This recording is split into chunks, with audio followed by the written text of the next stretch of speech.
There's a crisis in the world. People don't have shelter. We haven't grown a world of compassion. We've grown a world of greed, manipulation, a lot of,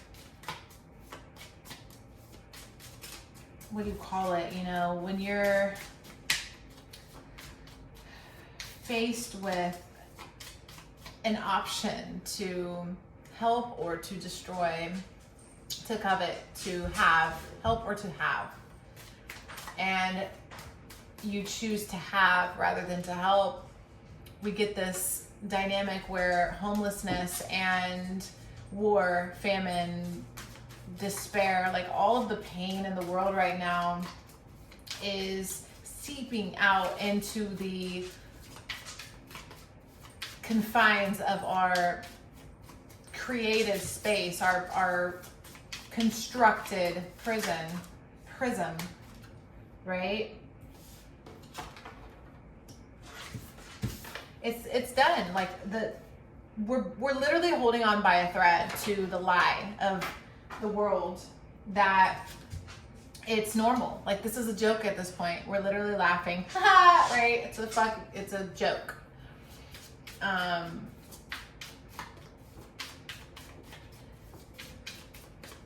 We ask ourselves, what are we supposed to do? What are we supposed to do about the pain and suffering? It's all around us. It's all around us. It's so all around us that it's becoming a part of us. It's becoming inside of us. We now are in a situation in our evolution, guys. We aren't going to sustain this current path.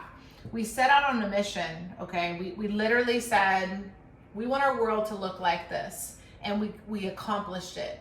So we pat ourselves on the back until we recognized what we grew destroyed humanity. It destroyed the human.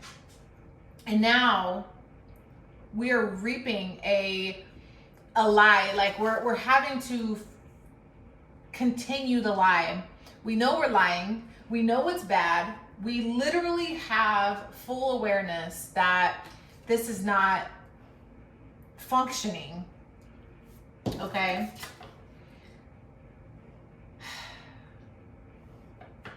We're too fearful to stand up to the institution. We're acting cowardly.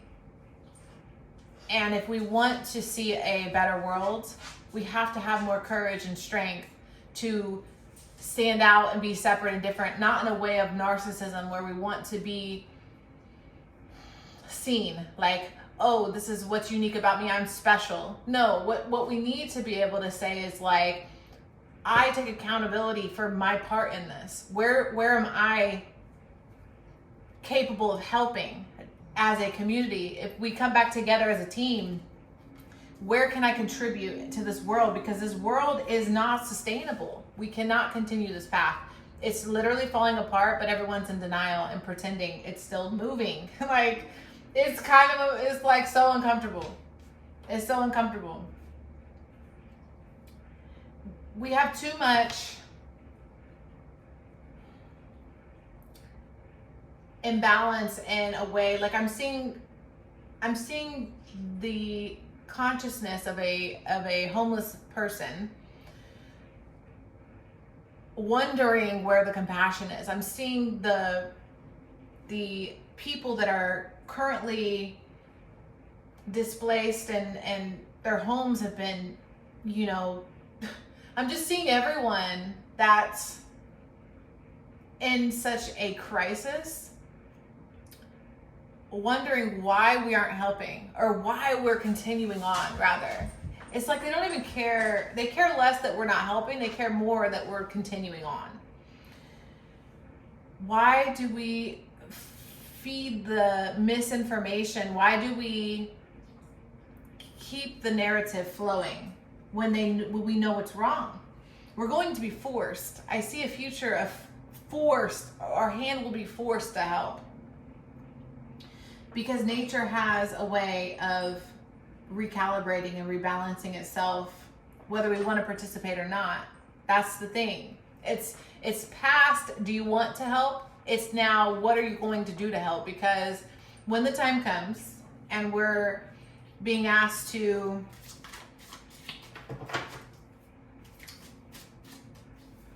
extend an olive branch, extend a hand of help, or to cut back on our resources, or cut back on the things that we covet and crave.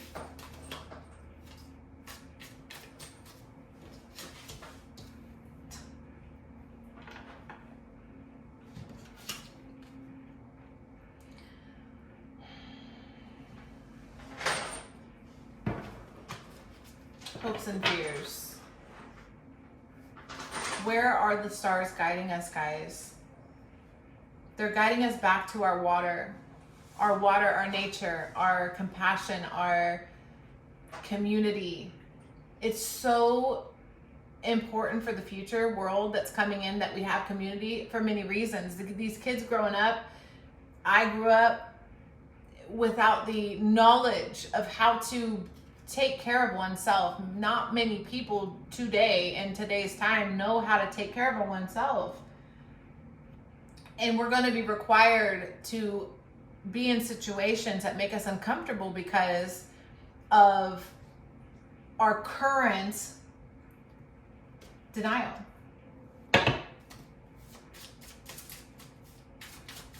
So what can we do? You know, how can you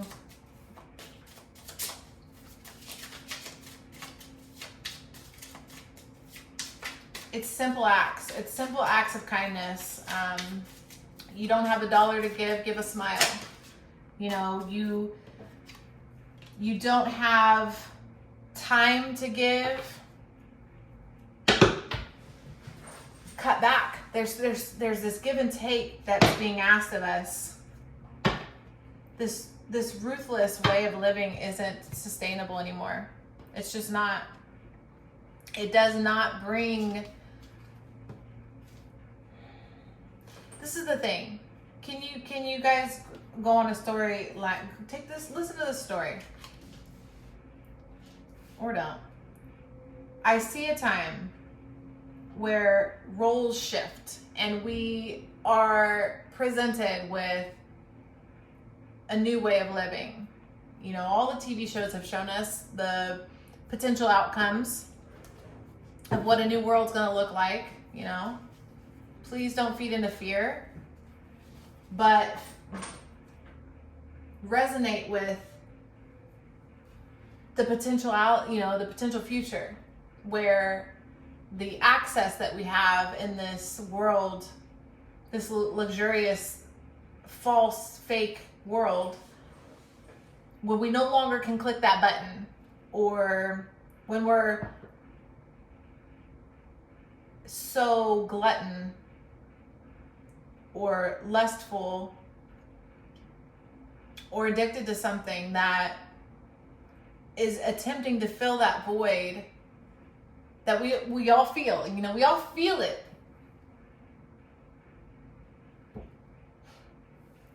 When it cracks, when the event happens, when something crashes, it's not a time to panic, but a time to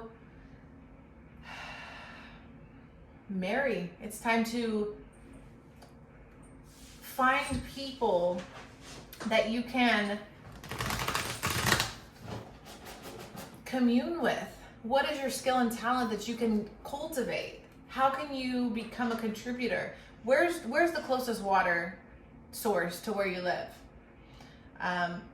What's something you can grow? Can you grow a plant, a vegetable, a fruit? How do you take care of chickens? Or how do you hunt? Can you shoot a rifle, a gun, for hunting purposes, obviously? Do we have ways to defend ourselves? What is it about this life of luxury that we have that we hate so much, you know? Because nobody's happy. a small percentage of people with all this access to things are happy because, let's talk about the color white. The color white represents peace and wealth for many reasons, because peace is not what we have right now. What we have is clutter. We don't have peace, we have clutter. We have imitation. Oh, see? Weird. That, okay. So that fly, I'm not gonna try to jump, but I have to. So that fly is telling me how we're in a time, because flies are resurrecting right now, because where I live, they're supposed to be dead and reborn next year. No, they died and they came back to life, and because of the weather. And I feel like that's what's happening. Just pause and breathe.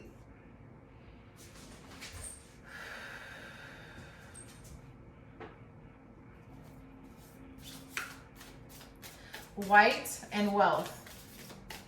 I watched a movie and it was like showing this end of the world scenario and whatever. And the wealthy people are so oblivious to struggle and to sacrifice and survival and stuff like that, that when it happens, it's almost like, well, that's not happening. How could my life possibly be that way? You know, I have to have all these things and these accounts and resources and people and networking. No, actually all of that can go. It can literally all crumble and you can have nothing. Like many people in the world have right now, nothing. They have what's on their back. They have what's right in front of them or whatever. And those that can't get with that program are going to suffer the most, because that's the meek. The meek will inherit the earth is the time where we find our recalibration to center. And these newer generations coming up,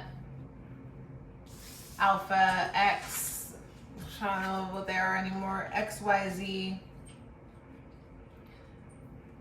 they're born into this. They're ready for this. The leadership that these young people are going to show us in a time,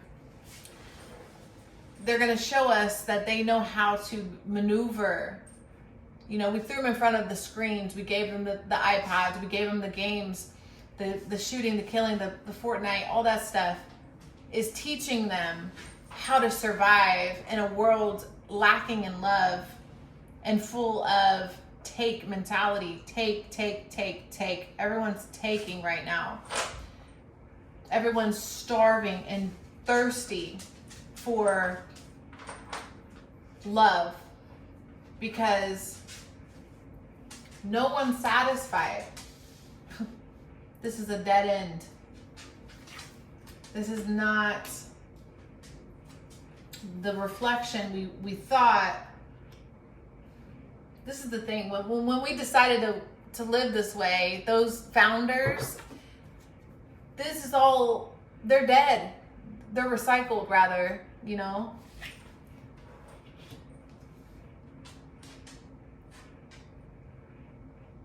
Why is that 1, 2, 3, 4?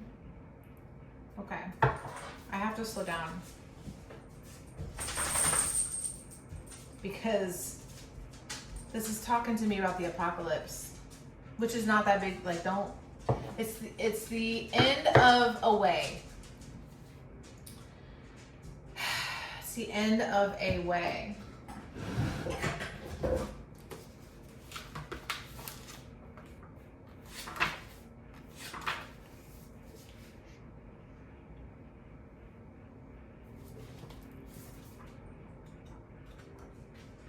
So this apocalypse card wants to be read. So let's do it.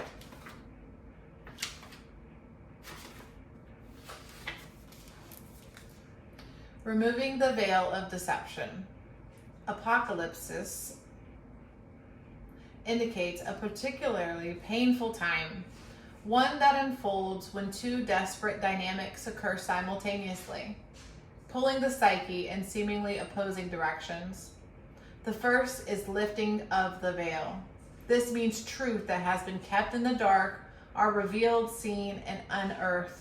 No matter how revealing it is to witness them come into the light, an element of despair and grief follows. The second dynamic is the regeneration that comes from the wrecking of the revealed truth. The old narrative breaks and a new story forms. Apocalypse energy is similar to a forest fire's devastation for the sake of regeneration. The veil lifts and we see who and what has been hiding. From the nakedness of the truth, a child is born. Have faith in the process. Hold on to your center. That is the only way. Because that's what's happening. It's over. Okay? This looks like Genesis to Revelation to me. And I'm seeing how, like, the world we know is done. It's over. It's over and done. And it's time to get prepared. There's no glitz and glamour about it. It's not something that is to be sugar-coated or softened. You know, it's time to just get real. Get real with it. Like, acknowledge it. Be open to it.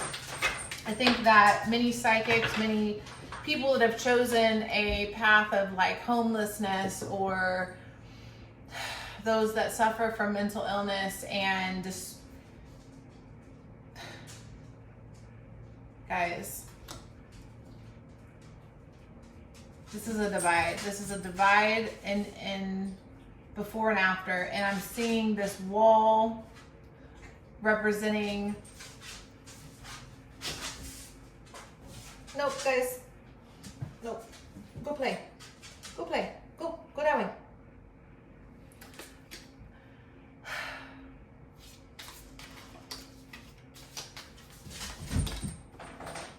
Chakra, lay down. Lay down, good girl.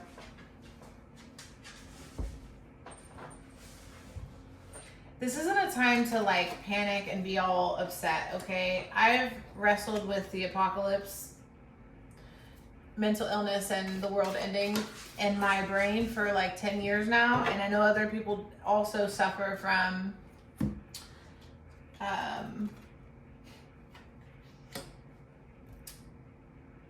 knowing this stuff. And the thing about what's coming is it's meant to come. It's okay. It's okay that it's coming, but being prepared could be helpful. You know, like acknowledging that you may have too much, or you may dabble a little too much here, or you're not prepared for this, or you don't acknowledge that, you're in denial about this, you don't want to face reality if that's you, right? Because it's not everyone. But myself, when I don't want to think about the world ending, when I don't want to think about the new world coming in, the devastation or destruction that may be on my doorstep one day, when I choose to focus on the lighter things in life, the privileges, the things I'm grateful for that I have, you know, that feels great, because it's like to struggle and to survive is not a good feeling, you know, the hormones and everything that's altered and changed, it doesn't feel great. But change is necessary.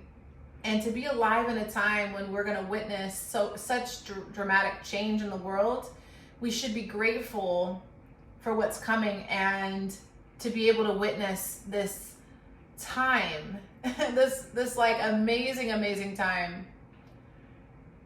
I think this particular message is more about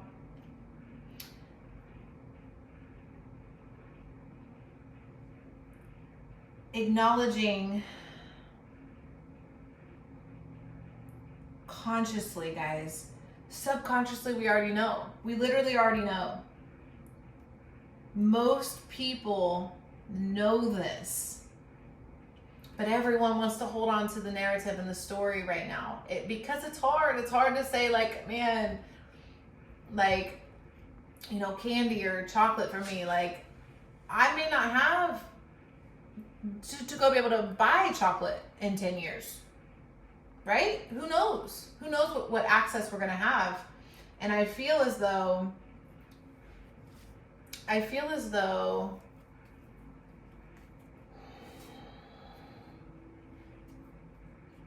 we need to start accumulating some better karma. If we want to see the transition. This fly is just doing some weird stuff. If we want to see the transition be a little smoother, take steps today. Literally implement some discipline, some changes in your life that can, you know, just get you prepared. If you're alive today, you're going to need to have something.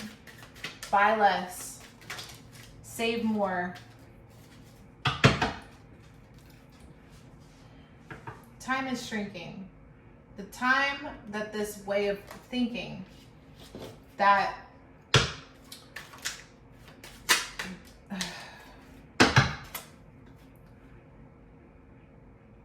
the way that we see things,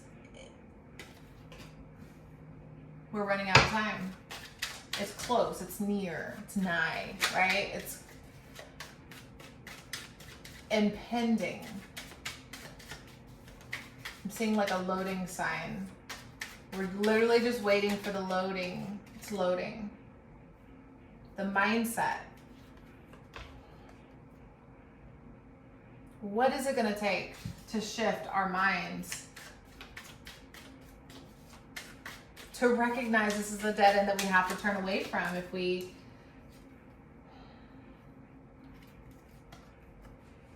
having good health in a time where you're forced to survive, potentially have to leave your home, potentially have to go through a time like the Depression or something, you know, just knowing that there's a time like that potentially in the future, getting your health squared away could be life-saving, right?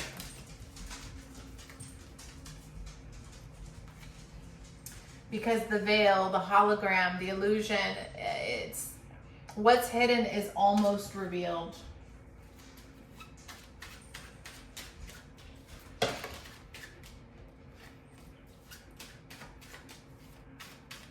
So we have 1, 2.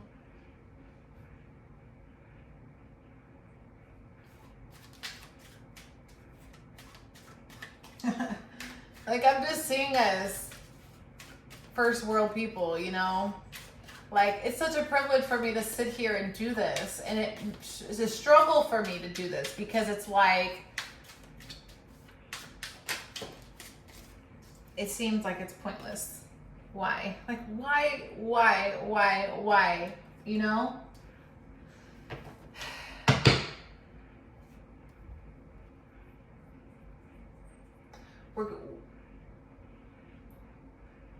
We're going into a space of truth, and we won't get the option to say no or yes, or choice rather, because the choices will be less. In the future, the choices will be less. The resources will need to be better distributed. The people suffering in the world right now, it seems so far from anyone in a situation similar to me, which is just a regular ass person out here doing regular ass stuff, okay? And it's like such a dramatic difference in the way that I have heat. Like, I'm grateful for heat in my home. and food in my fridge. It's like, how many people don't have those basic needs? And when the world hits the fan, shifts, who's going to be more prepared? You know, is it going to be me or is it going to be them? Who's more in their instincts, and who can survive in a situation where we potentially have to deal with things we may not want to deal with, or believe to even be a possibility.